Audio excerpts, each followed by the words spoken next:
la idea era tenir la llibertat creativa total, en el sentit de poder publicar nous artistes, poder portar una imatge, una estètica pròpia i sobretot crear una identitat única, buscant una mica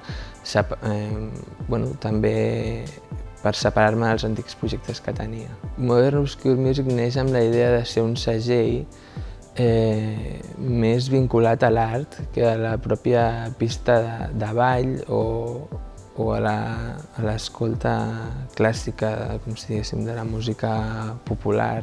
És una cosa més vinculada a l'obra d'art.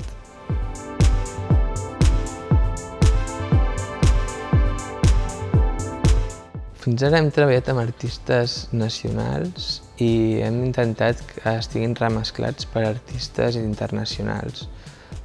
Tots amb un vincle en comú, que és aquest, que és que tots estan molt vinculats a l'art i tenen una idea clara de què és art i què és música en si. Llavors hi ha artistes com l'Exoteric Continent, que és l'Arnau Sala, un noi d'aquí a Barcelona que també té un segell propi, que es diu Anòmia. Després hi ha un noi de Mallorca que es diu Deflet, també.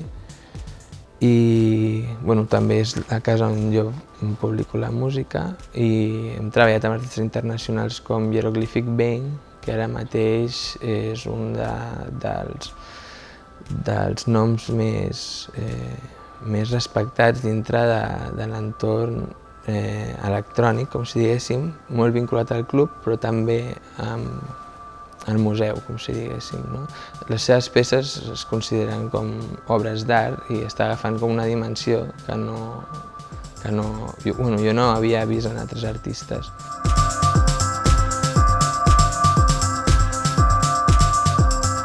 Hi ha qui es dedica a la música electrònica per punxar clubs i guanyar diners i l'únic que fa és vendre el seu producte, com qui ven una maionesa, com si diguéssim, o hi ha qui ho pren com part de la cultura, de l'art i té un altre enfocament totalment diferent, com una visió més intel·lectual del que està fent. Ha sigut d'una manera inconscient, potser, perquè ha sigut, per mi, buscar-li sentit a allò que estava fent. Sempre he sigut molt aficionat a la música electrònica des que soc petit i realment buscava sentit a això.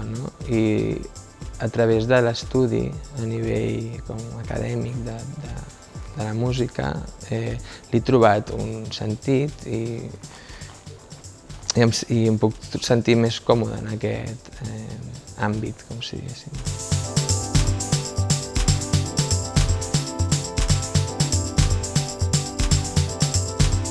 L'àlbum sí que té tot aquest recorregut que va des de la música de ball fins a la música més experimental. Hi ha música techno, hi ha música ambient, hi ha música abstracta, hi ha inclús una mica de pop, així que he fet com una mica...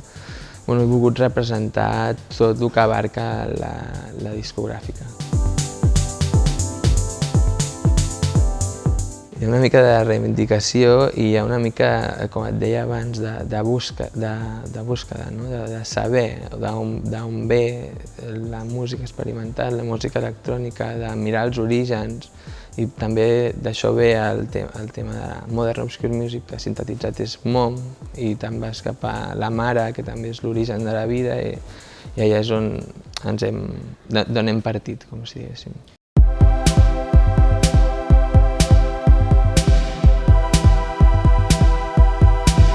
No és que sigui necessari que la música de ball passi, o la música electrònica passi a escoltar-se en altres entorns, sinó que passi a ser com una matèria també estudiada, com ha sigut com la pintura o la música més clàssica, perquè en el moment que es comencen a utilitzar processos amb l'ordinador més computeritzats, es perd una mica tota la teoria, com si diguéssim. Hi ha com un gran camp allà d'investigació encara no s'ha desenvolupat suficient, des del meu punt de vista.